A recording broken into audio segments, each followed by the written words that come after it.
Hi friends, welcome back to our study classes. So my dear friends, आज आपके साथ जुड़े हैं यूजीसी नेट 2021 मैनेजमेंट के प्रीवियस ईयर सवालों को डिस्कस करने के लिए।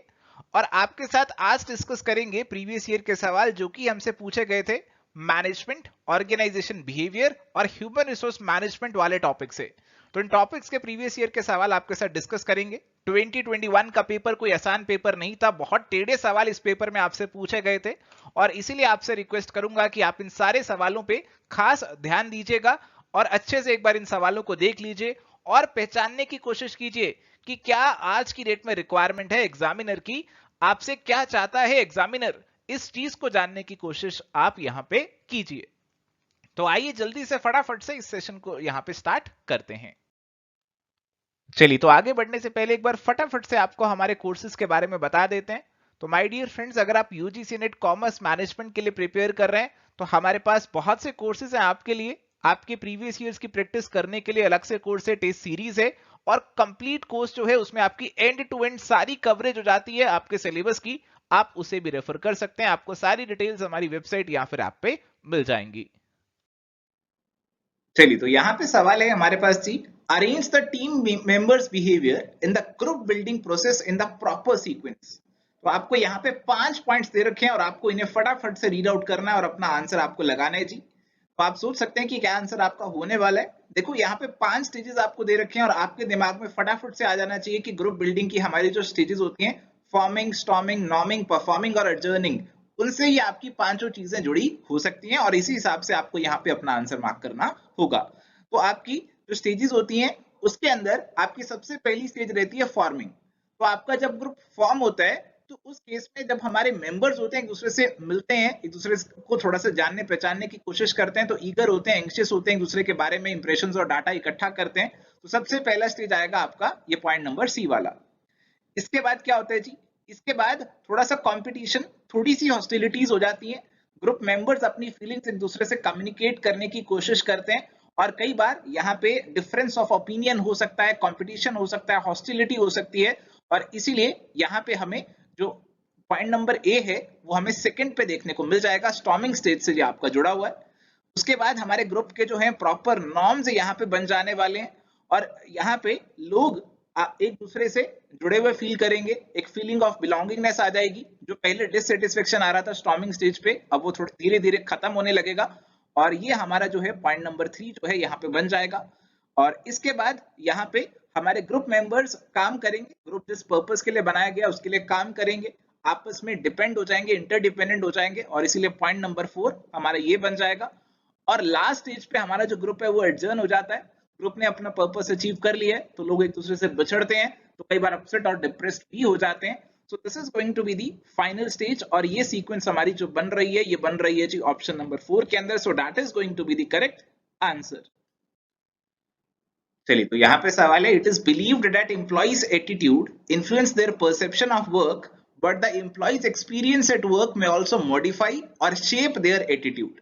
तो बेसिकली यहाँ पे बात हो रही है एक तो एम्प्लॉय की एटीट्यूड की, कि एम्प्लॉय का एटीट्यूड कैसा है काम के प्रति, प्लस उनका जो एक्सपीरियंस होता है वर्क पे, जब वो काम करने जाते हैं उनका क्या एक्सपीरियंस रहता है, उन सब की बात हो रही है। तो उन दोनों को जोड़ने की यहाँ पे बात चल रही है कि एम्प्लॉय का एक तो एटीट्यूड होगा काम को लेकर और जब एम्प्लॉय काम पे जाएगा तो वहां पे उसको कैसे एक्सपीरियंस मिल रहा है, बहुत अच्छा मिल रहा है या फिर नेगेटिव मिल रहा है, वो भी उसके एटीट्यूड को यहाँ पे इन्फ्लुएंस करेगा। तो बेसिकली यहाँ पे दोनों चीजों में इंटरेक्शन की बात हो रही है। तो अगर आप ऑप्शंस देखें, contingency approach, democratic approach, interactional approach और सोशियो टेक्निकल सिस्टम अप्रोच। तो प्यारे दोस्तों, अगर आपने मैनेजमेंट में बहुत सारे टेक्निक्स, थ्योरीज, अप्रोचेस पढ़े हैं तो आपको पता चल जाना चाहिए ये कॉन्टिजेंसी, डेमोक्रेटिक और सोशियो टेक्निकल सिस्टम की तो बात नहीं हो रही है, यहाँ पे इंटरेक्शन की बात हो रही है और इसीलिए this is going to be interactional approach और इसीलिए करेक्ट आंसर बनेगा ऑप्शन नंबर 3 का। तो आज का जो एग्जामिनेशन पैटर्न है वो आपसे टेस्ट करने की कोशिश करता है कि आपकी जो अंडरस्टैंडिंग है आप उसे किस तरीके से डिफरेंट सवालों में अप्लाई कर सकते हैं और इसीलिए अंडरस्टैंडिंग बिल्ड करना बहुत जरूरी हो चुका है।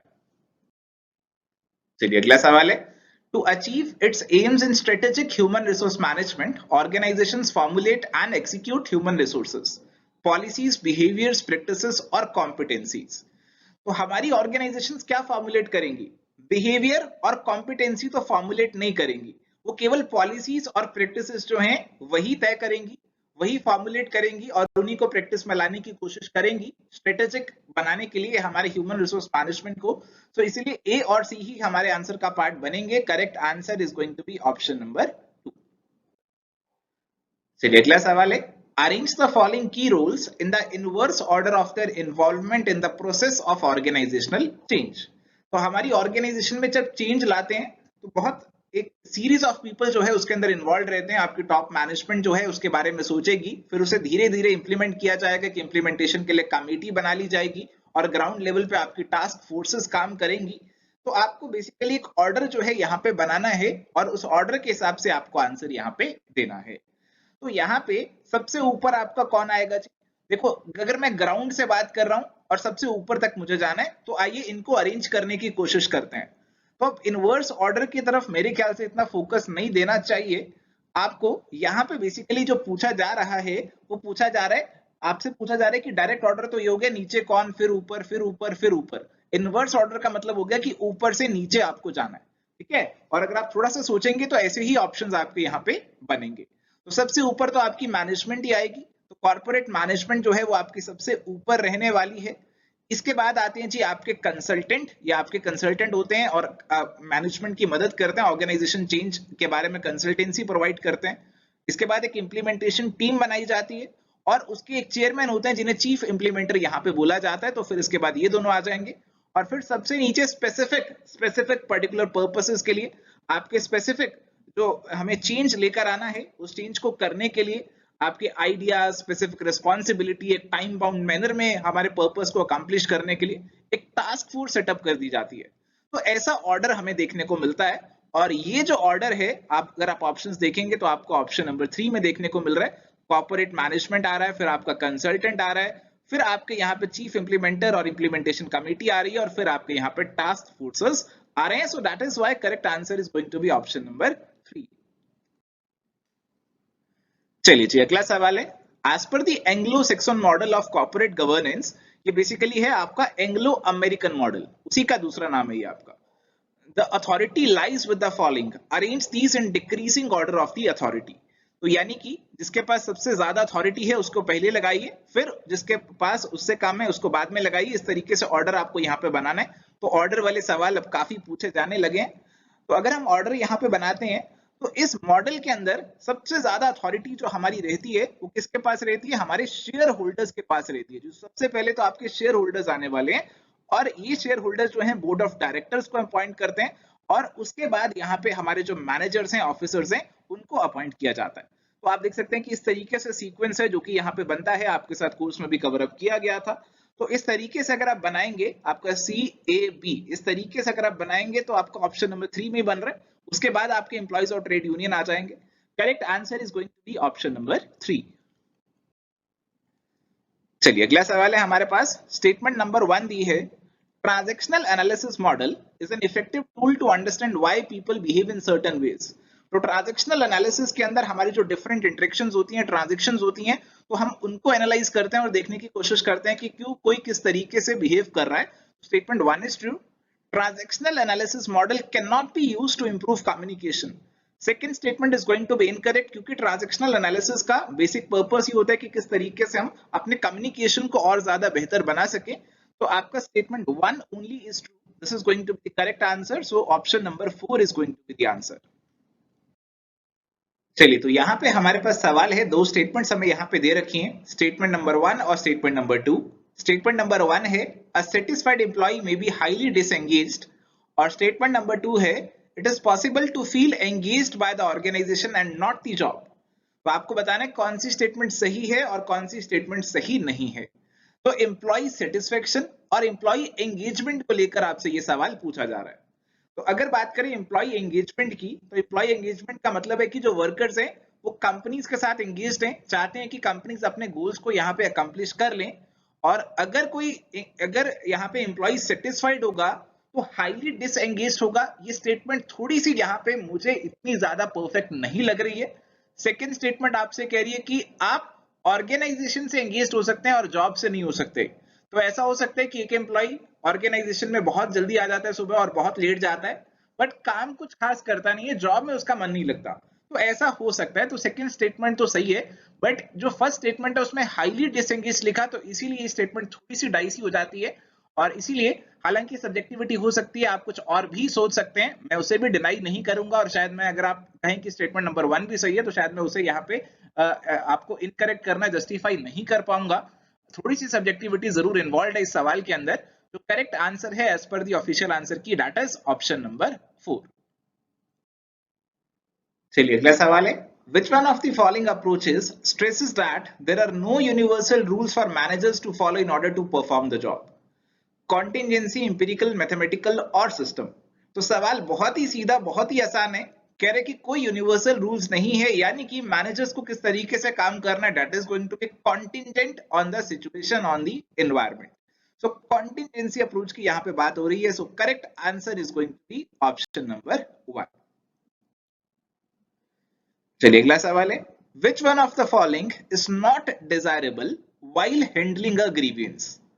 Examine the grievant personal's record, hold the grievance discussions privately, make arrangement with individual employees that are inconsistent with the labor agreement. The union will identify specific contractual provisions allegedly being violated. तो अगर आप एक grievance handle कर रहे हैं, तो आपको employees के साथ जो अरेंजमेंट करना है वो आप इनकंसिस्टेंट क्यों करेंगे? आपके लेबर एग्रीमेंट से कंसिस्टेंट होना चाहिए आपका अरेंजमेंट। इनकंसिस्टेंट अरेंजमेंट तो आप नहीं करेंगे, आपको करना ही नहीं है, ऐसा आप कर भी नहीं पाएंगे। तो इसीलिए करेक्ट आंसर जो है आप आसानी से यहाँ पे पहचान सकते हैं, that is going to be option number 3। चलिए अगला सवाल है, which one of the following orientation programs seek to ratify the usefulness of the characteristics that the person brings to the new job? तो ओरिएंटेशन की बात हो रही है कि आपका कोई पर्सन है, जॉब पे आ रहा है, तो उसकी ओरिएंटेशन आप करते हैं। उस ओरिएंटेशन को हम अलग अलग तरीके से क्लासिफाई कर सकते हैं। एक हमारा है सीरियल वर्सेस डिस्टिंक्टिव ओरिएंटेशन, और एक है इन्वेस्टिचर वर्सेस डाइवर्सिचर ओरिएंटेशन। तो अगर सीरियल वर्सेस डिस्टिंक्टिव ओरिएंटेशन की मैं बात करूं, तो ओरिएंटेशन सीरियल तब होती है जब आपका एक एक्सपीरियंस्ड एम्प्लॉय न्यू हायर को लेकर आ रहा है, नए एम्प्लॉय को लेकर आ रहा है। एक्सपीरियंस्ड एम्प्लॉय एक ट्यूटर की तरह काम करता है, एक मॉडल की तरह काम करता है हमारे नए हायर के लिए। और अगर हम नए हायर को लेकर आ रहे हैं जिसके कोई प्रीडिसेसर नहीं है, कोई एक्सपीरियंस्ड एम्प्लॉय उसे गाइड करने के लिए नहीं है, तो उसे यहाँ पे डिस्टिंक्टिव बोला जाता है। अगर इन्वेस्टिचर ओरिएंटेशन की मैं बात करूं, तो उसके अंदर हमारा जो नया पर्सन ऑर्गेनाइजेशन में आ रहा है, उसके बेसिकली जो उसके पास अपने कैरेक्टरिस्टिक्स हैं, उनकी यूजफुलनेस को यहाँ पे जॉब पे लेकर आने की कोशिश हो रही है।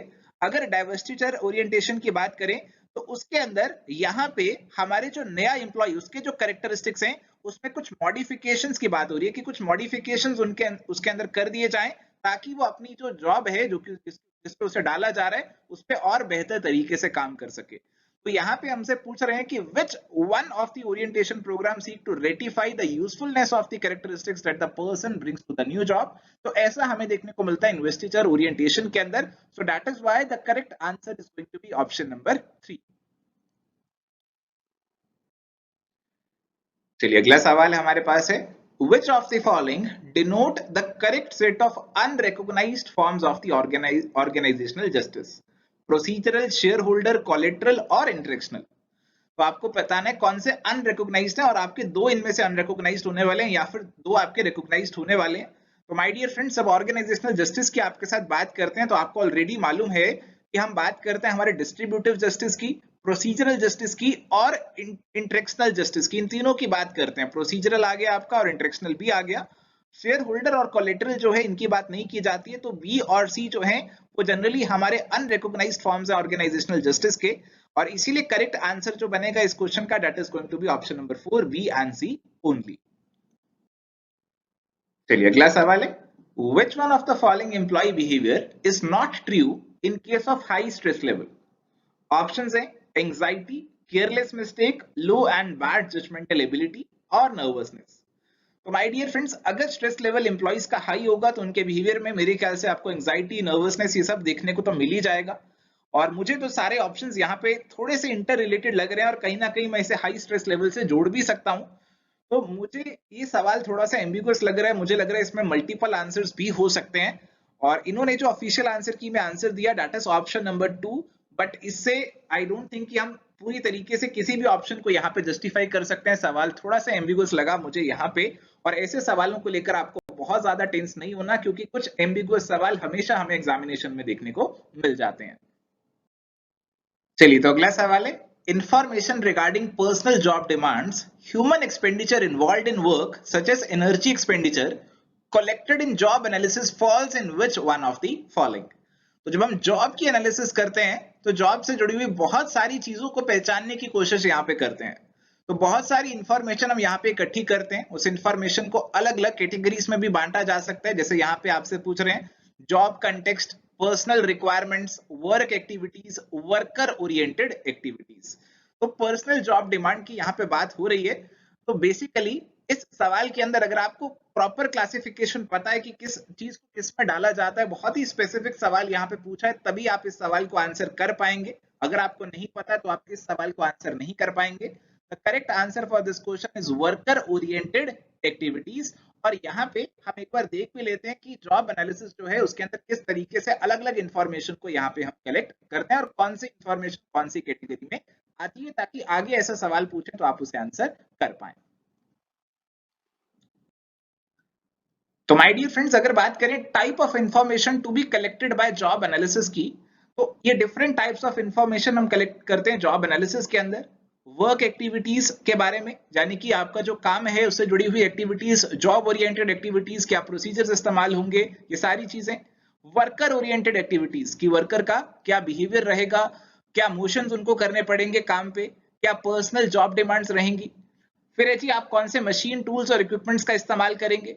फिर जॉब रिलेटेड टेंजिबल्स एंड इनटेंजिबल्स, यानी कि कौन सा मटेरियल इस्तेमाल होगा, क्या प्रोडक्ट बनाए जाएंगे, क्या नॉलेज लगाई जाएगी, कौन सी सर्विसेज रेंडर की जाएंगी। वर्क परफॉर्मेंस को मेजर करना, स्टैंडर्ड वगैरह, ये सब आ जाएगा। जॉब का कंटेक्स्ट आ जाएगा कि कैसे फिजिकल वर्किंग एनवायरनमेंट में जॉब परफॉर्म की जाएगी, क्या शेड्यूल रहेगा, क्या सोशल कॉन्टेक्स्ट रहेगा। आपकी पर्सनल रिक्वायरमेंट्स आ जाएंगी कि आपकी जो काम को करने वाले लोग हैं उसमें क्या नॉलेज उनको चाहिए, क्या स्किल्स होने चाहिए, क्या पर्सनल एट्रीब्यूट्स, उनका एटीट्यूड, एप्टीट्यूड, ये सब चीजें इसके अंदर आ जाएंगी। तो इस तरीके से जॉब एनालिसिस की इंफॉर्मेशन को क्लासिफाई कर सकते हैं, और ये क्लासिफिकेशन आपको ध्यान में रखना होगा क्योंकि इनको बेस बनाकर आपसे एग्जामिनेशन में आगे भी सवाल पूछा जा सकता है। चलिए, तो यहाँ पे सवाल है लिस्ट 1 और लिस्ट 2 की मैचिंग करनी है हमें। तो लिस्ट 1 में सबसे पहले है जी आपका सिंपल स्ट्रक्चर, फिर है जी फंक्शनल स्ट्रक्चर, फिर है टीम स्ट्रक्चर और फिर है लर्निंग ऑर्गेनाइजेशन वाला structure.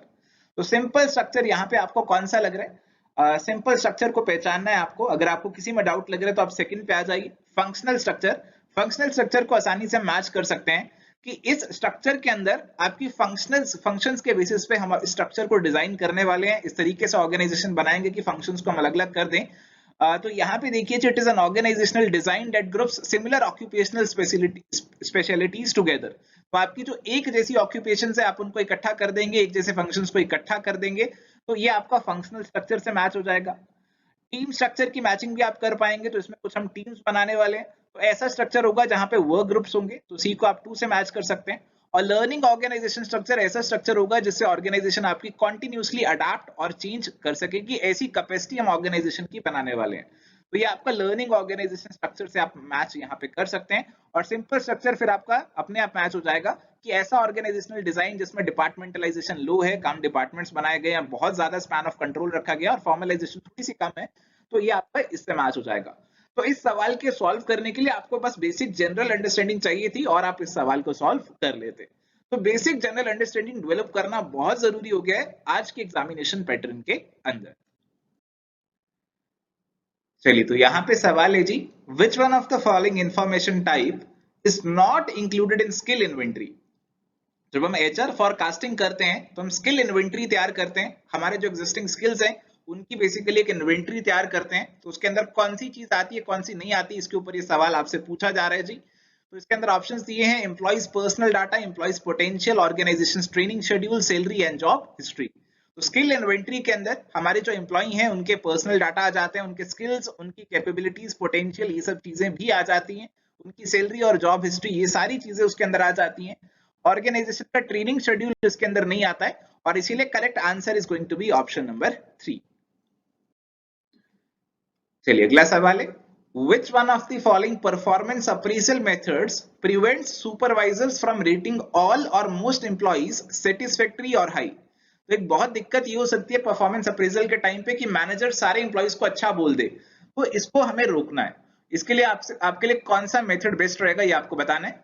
Alternate ranking method, critical incident method, forced distribution method और पेयर्ड कंपैरिजन मेथड।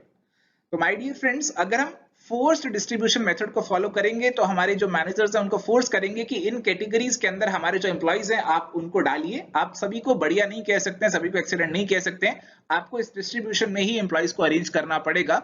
सो इसीलिए correct answer to this question is going to be option number 3। चलिए, तो यहाँ पे सवाल है, in which one of the following motives relevant for organisational climate there is an urge to be relevant and useful to large groups including society as a whole. तो हमारी organisation में काम करने वाले लोग, उनके अलग अलग मोटिव हो सकते हैं जो कि हमारी ऑर्गेनाइजेशन के क्लाइमेट को भी इन्फ्लुएंस करेंगे, अफेक्ट करेंगे। तो उसको लेकर यहाँ पे सवाल है कि कौन सा मोटिव हमें ये बताएगा कि लोगों में एक अर्ज होगी कि वो रेलेवेंट रहे, यूजफुल रहे ऑर्गेनाइजेशन के लिए, पूरी सोसाइटी के लिए। ये हमसे यहाँ पे पूछा जा रहा है। अचीवमेंट, एफिलिएशन, एक्सटेंशन और इन्फ्लुएंस।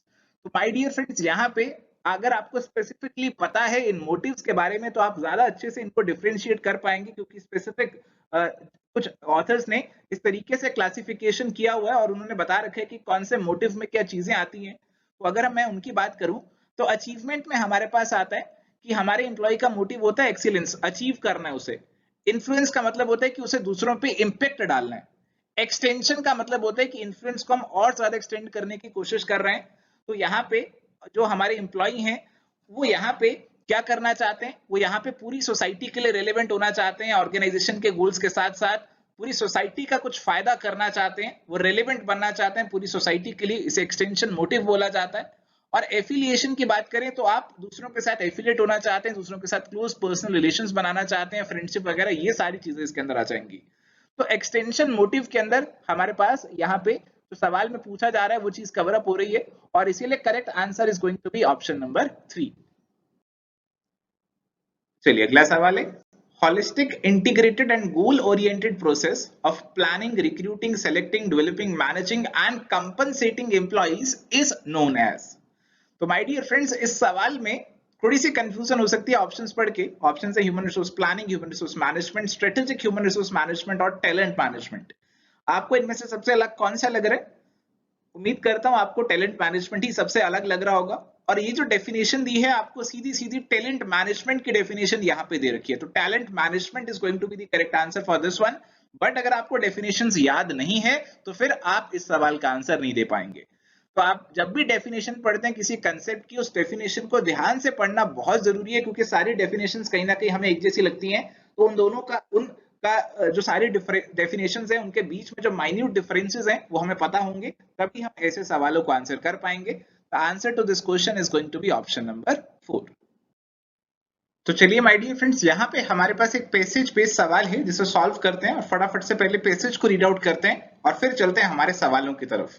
तो अगर आपके एग्जामिनेशन में आपसे पैसेज बेस्ड सवाल पूछा जा रहा है तो आपकी अप्रोच यही होनी चाहिए कि एक बार फटाफट से पैसेज को गो थ्रू कर लो। अगर आपके सवाल पैसेज में से ही पूछे गए हैं तो आप दोबारा से रेफर कर सकते हैं पैसेज को। बट अगर सवालों का पैसेज से कोई लेना देना नहीं है तो फिर उस केस में आपको अपनी जनरल अंडरस्टैंडिंग के बेसिस पे ही क्वेश्चंस के आंसर देने होंगे।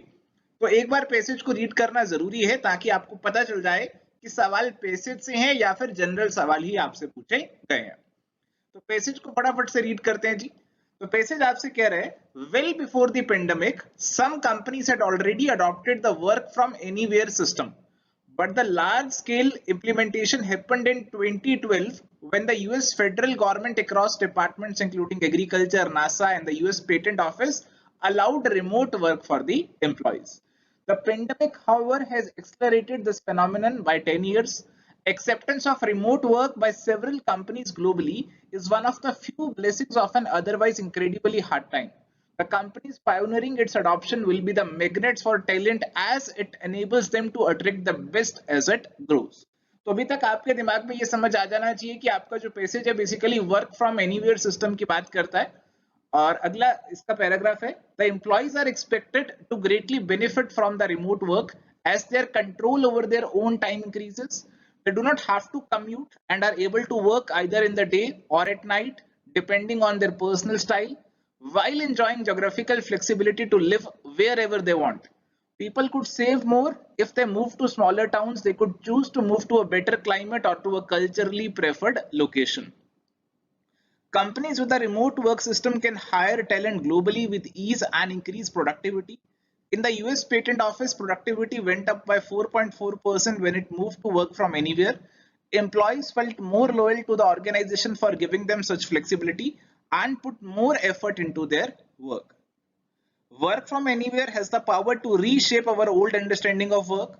Employees and companies connecting now in meetings of the mind have more fusion of creativity rather than continuing with the previous approach of physical attendance, hierarchical communication, with all the hours spent inside office buildings. Managers will, however, need to be sensitive to bias against remote working. Even loneliness could be addressed by augmented reality. It is of significance that pandemic does not represent normal times when schools, daycares and help will be available. Remote work actually suits women employees, as many women forego career opportunities if these involve relocation, which is their family life constraint. Work from anywhere system, though adopted in stress, has in fact worked out so well that the post-pandemic too, the World Economic Forum finds employers are ready to give at least 44% of the employees a work from anywhere option. तो फटाफट से passage को read out कर लिया. अब मैंने बोल के रीड आउट किया तो मेरे को थोड़ा सा टाइम ज्यादा लगा, बट अगर आप मन में रीड करते तो शायद इससे कम समय में आप पैसेज को एक बार फटाफट से रीडिंग दे सकते थे. चलिए तो बातें सवालों की तरफ. तो पहला सवाल है, which one of the following best describes the benefit of remote working for employees? Climate conditioning, cultural cohesiveness, family bonding, temporal flexibility. तो आपको जो इस पैसेज का, इस सवाल का आंसर देना है वो आपको इस पैसेज के बेसिस पे ही आपको देना है. तो अगर आपने पैसेज को पढ़ा है तो आपके दिमाग में आ गया होगा कि एम्प्लॉइज जो है कहीं से भी कभी भी अपनी मर्जी से काम कर सकेंगे, दिन में करें रात में करें, तो टेम्पोरल फ्लेक्सिबिलिटी यहाँ पे उनको मिल जाएगी. और इसीलिए यहाँ पे हमारा जो करेक्ट आंसर बनेगा that is going to be option number 4.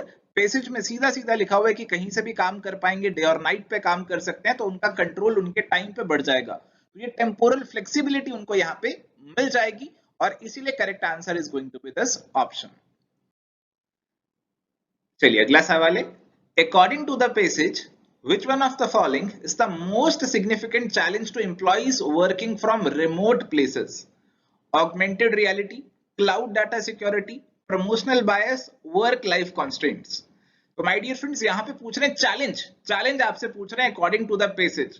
तो चैलेंज इनमें से आपको कौन सा लग रहा है? 1 और 2 तो चैलेंज नहीं लग रहे होंगे, आपको 3 और 4 में से ही लग रहा होगा. और आपसे पैसेज कह रहे हैं कि जो मैनेजर्स हैं they need to be sensitive to bias against remote working. तो यहाँ पे बायस की बात चल रही है कि ऐसा ना हो कि जो एम्प्लॉइज रिमोटली वर्क कर रहे हैं मैनेजर्स उनके अगेंस्ट हो जाएं, उनको प्रेफर ना करें प्रमोशन के टाइम पे या किसी और सिनेरियो में. तो प्रमोशनल बायस जो है यहाँ पे एक एप्रोप्रिएट आंसर बन रहा है. So that is going to be the answer for this question. चलिए अगला सवाल है, which one of the following is the most incipient benefit of adoption of work anywhere system? तो इंसिपिएंट बेनिफिट का मतलब है कि इस सिस्टम की तरफ जाएंगे तो आपको शुरुआती बेनिफिट जो मिलेगा वो कौन सा यहाँ पे मिलने वाला है. तो कुछ हो गए लॉन्ग टर्म बेनिफिट और कुछ हो गए शॉर्ट टर्म बेनिफिट. तो अर्ली बेनिफिट आपको कौन सा मिलेगा ये आपसे यहाँ पे पूछ रहे हैं. Better gender diversity, increased employee loyalty, lesser employee engagement cost, productivity improvement. देखो अगर इस पैसेज के कॉन्टेक्स्ट में बात करें ना तो पैसेज में सीधा सीधा लिखा हुआ है कि हमारे पास यूएस पेटेंट ऑफिस के अंदर प्रोडक्टिविटी बढ़ गई जब वर्क फ्रॉम एनीवेयर सिस्टम पे हमने मूव ऑन कर लिया. तो एक सीधा सीधा बेनिफिट हमें यहाँ पे बता रखा है. So that is going to be the correct answer. बाकी कहीं ना कहीं आपके बेनिफिट्स जो हैं वो लॉन्ग रन में आपको मिलने वाले हैं. ये एक सीधा सीधा बेनिफिट है जिसकी बात इस पैसेज में की गई है प्रोडक्टिविटी इंप्रूवमेंट की. So that is going to be the answer for this question. चलिए अगला सवाल एक बहुत ही आसान बहुत ही सीधा सवाल है. Which of the following best describes the title of the given passage? Manifestations of productivity, remote working challenges, remote working from women employees, work from anywhere. तो सीधा सीधा टाइटल आपको पता लग जाना चाहिए कि वर्क फ्रॉम एनीवेयर जो है वो इस पैसेज का टाइटल रहेगा, बेस्ट टाइटल रहेगा. So correct answer is going to be option number 4. चलिए अगला सवाल है जी, faced with the double shift of official and domestic work, in which perspective working women benefited from remote working? तो आपकी working women को remote working से किस तरीके से फायदा हुआ, ये चीज आपसे यहाँ पे पूछ रहे हैं। Bridges gender diversity, favours their soft skill disposition, offers equal opportunity, offers work life balance. तो अगर आप इस पैसेज को पढ़ेंगे तो ये बात करी हुई थी कि आपकी जो फीमेल एम्प्लॉइज हैं उनको कैरियर अपॉर्चुनिटीज छोड़नी पड़ती हैं अपनी फैमिली लाइफ के कारण, क्योंकि उन्हें रीलोकेट करना हमेशा उनके लिए पॉसिबल नहीं हो पाता, फैमिली लाइफ उनको देखनी होती है और इसीलिए वो उनको वर्क अपॉर्चुनिटीज कई बार छोड़नी पड़ जाती हैं। तो अगर उनको ये रिमोट वर्किंग की फैसिलिटी मिल जाएगी तो वो अपनी वर्क और लाइफ के अंदर जो फैमिली लाइफ है उसमें एक बैलेंस बना पाएंगी। तो ये सबसे बड़ा ऑफरिंग होगा वुमेन एम्प्लॉइज के लिए। सो इसीलिए correct answer is going to be option number 4। My dear friends, तो यहाँ पे हमने डिस्कशन किया अपने सवालों के ऊपर जो कि एग्जामिनेशन में पूछे गए थे। अगर आपको इस सेशन का पीडीएफ चाहिए तो आपको इस कोर्स के अंदर इस सेशन का पीडीएफ मिल जाएगा, आप उसे डाउनलोड कर पाएंगे। ये कोर्स आप परचेज कर सकते हैं एवरस्टडी क्लासेस के स्टोर से, और आप एवरस्टडी क्लासेस की ऐप से परचेज कर सकते हैं जो कि आप प्ले स्टोर से डाउनलोड कर सकते हैं। So thank you my dear friends, ये था आज का हमारा डिस्कशन यूजीसी नेट मैनेजमेंट के सवालों के ऊपर। अगर आपको आज का सेशन पसंद आया तो please do like this video, subscribe to our channel, Telegram channel पे आप हमें फॉलो कीजिए रेगुलर अपडेट्स के लिए, और एवरस्टडी क्लासेस की जो फ्री ऐप है गूगल प्ले स्टोर से आप उसे भी डाउनलोड कर लीजिए, वहां पे आपको बहुत से फ्री नोट्स मिल जाएंगे आपकी प्रिपरेशन के लिए।